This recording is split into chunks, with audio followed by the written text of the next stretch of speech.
Class 3 English chapter 9 the gift of the parrot. Parrot का उपहार। Once there lived a peasant. वहाँ एक बार की बात है, वहाँ एक किसान रहता था। Sukhi at a corner of one small village. एक छोटे से गांव के एक कोने में सुखी रहता था। He was very poor and had no relative. वह बहुत ही गरीब था, उसके कोई भी संबंधी नहीं थे। बट सुखी डिड नॉट फील सैड। लेकिन सुखी कभी उदास नहीं होता था। He had many friends amongst the inhabitants of the forest near his village.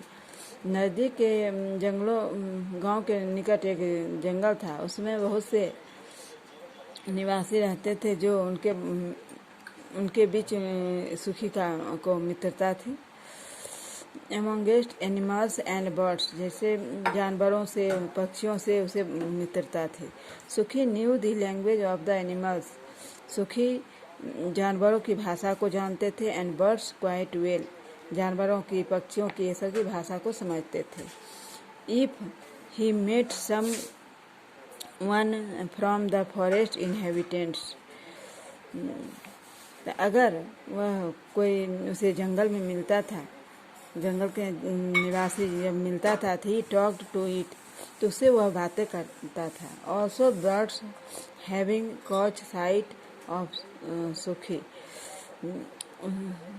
उसके अलावा पक्षी को भी पकड़ के एक साइड में पकड़ के कि वह बैठ के बातें करता था। Always welcomed him by there joyful singing, और हमेशा वह पक्षियों को अपने पास बैठा के रखता था, उससे गाना का आनंद लेता था। Sukhi lived in a small hovel.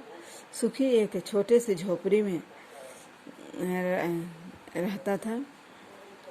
Once he was very hungry. एक बार वह बहुत भूखा था। But there was nothing to eat in the house. लेकिन उसके घरों में कुछ भी खाने के लिए नहीं था। So Sukhi went to the forest in search of food. इसलिए सुखी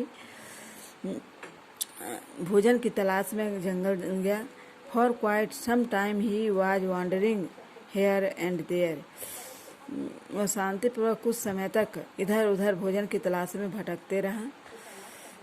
but he did not find anything, लेकिन उसे कुछ भी नहीं मिला। And decided to return back home, और वह निर्णय लिया घर लौट जाने का। Please help me, he suddenly heard a voice. उसे एक अचानक आवाज़ सुनाई दिया।